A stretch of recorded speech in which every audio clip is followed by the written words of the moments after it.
Hey guys, Jason here with Bounce Wave Inflatable Sails. This is our 7-in-1 combo here. It's not blown up, it's deflated of course, but we're gonna show you how to roll it real fast, or how we choose to roll it. Everybody's a little different in their approach, but this is kind of how we do it. If we come over here, when it deflates, one of the things you wanna do is you wanna, in anything that you're gonna roll, you wanna move the material around the base. You don't want a ton of material in one area, because when you go to roll it, that area that has a lot of material is going to get you lopsided. So for instance, if this was not separated, so this is the front of the combo here.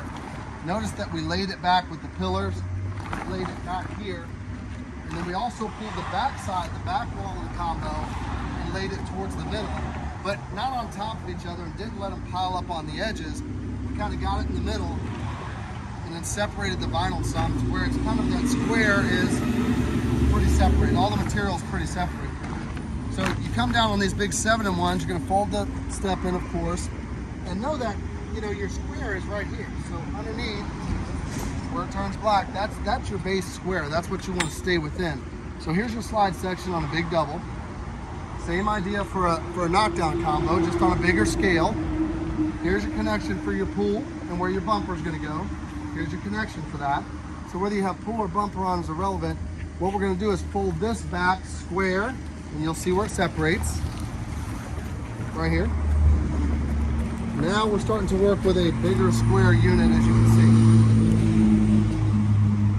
So once they go from there, they'll show you how to go half and half.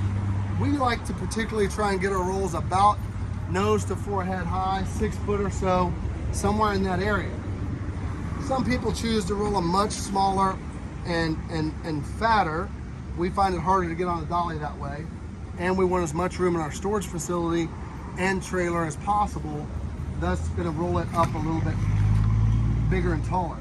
So basically, if you really look at this, whatever when you fold them, whatever the base width of that is going to be your height when you stand it up, right? So that's kind of how that works. So if you come here, you can see this pool's only folded in half. This bounce area connects, it's more in half. They'll bring this half slightly over that half. Ups and downs to this. Ideally, now this material is going to get kind of dirty on the bottom of this, because it's on the bottom of this other piece. But if I look back here, this is roughly going to be my height when I stand the unit up. The base width then becomes height, right? And it'll get a little larger as we roll. So Chris, if you step back and get from the front or this way, you can see that we went halfway. We took the other side halfway over this half. We'll set our straps. We're going to roll base to pool. If any water or anything were to get in it, we're going to push it out. So we're going to roll base back to pool or bumper, whatever that might be. So we'll start our roll here. Try and get rid of the bulk of the mass, and then once we get down here, it's just downhill from there. You come this way with the pool, you got a pretty big roll going, and then you got to go over the bulk of the unit. Makes things a little bit tougher.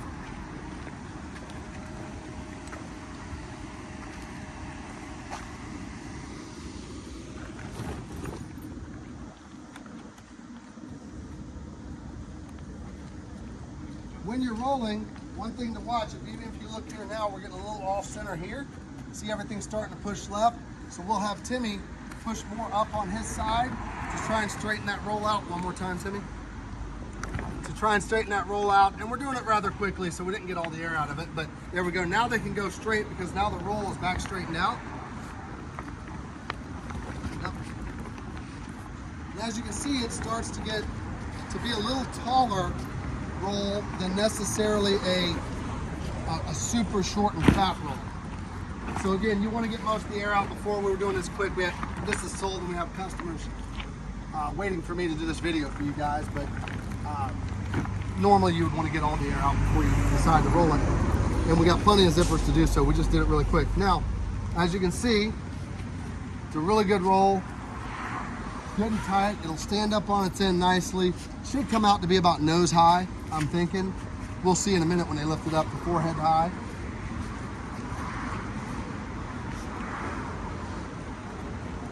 And in a perfect world, you don't want to cone them.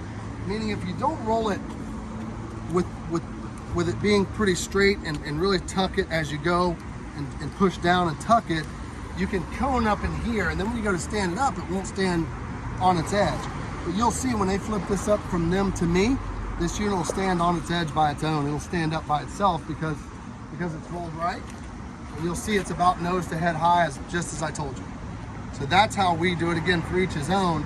But for me now, to get this back on the dolly is a lot easier than a short, fat, big round piece that I'm trying to get back. And then when I'm dollying it, it's front heavy, so the dolly's just wanting to go forward. Here, when I get this thing back on the dolly, I can rest it real good up in my shoulders, my core, the strongest part of my body, to move the unit. So that's kind of the difference you'll see. And again, that's the way we do it. That's going to be your base on any combo, whether it's a 3-in-1, 5-in-1, 7-in-1. That's exactly how we roll a combo. Again, for each his own. You can do it how you will, but to give you an idea, if you're wondering, this is how we do it. Give us a call if you are interested in any combos. 888-901-WAVE. We'll be happy to talk to you about it and help you in any way we can. Have a wonderful day.